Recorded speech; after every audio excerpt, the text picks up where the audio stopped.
Of all the mad drivers with which Wales was blessed, one stood head and shoulders above all the rest. Like old Casey Jones of American fame, his too was to be an immortalized name. A star of the footplate, the czar of the tracks, a living Welsh legend was Hellfire Jack.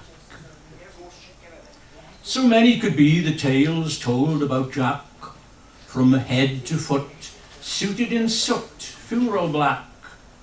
When guards blew their whistle to go, he would beam and off he would speed in a huge cloud of steam. In Merthyr, our Jack was the toast of the town. In Brecon, however, they called him a clown. Old Hellfire Jack was a nerve-trying fellow whose driving distinguished the brave from the yellow. When signals were red, he swore loudly and spat, and in his frustration would dance on his hat. But when they showed green, his eyes gleamed with delight. His fireman's lips, though, would quiver with fright.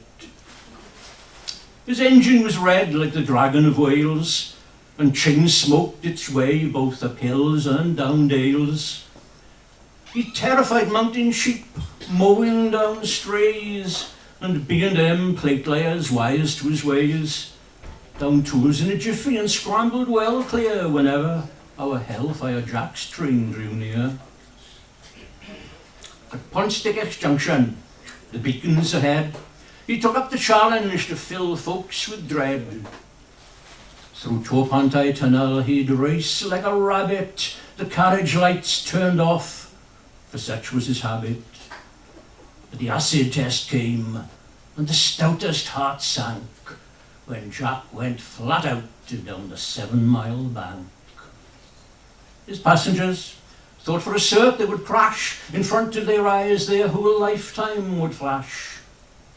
At Talabon station he'd water his steed as everyone breathed again, thankful indeed. They'd made it this far and weren't dead up the line, all vowing there never would be a next time. A reckless old devil was Hellfire Jack, and nobody knew how he'd not got the sack. He stayed on the rails though, miraculously, and when we were boys we all wanted to be a brass-buttoned railwayman, driving like Jack, a red locomotive to Brecon and back. Thank you.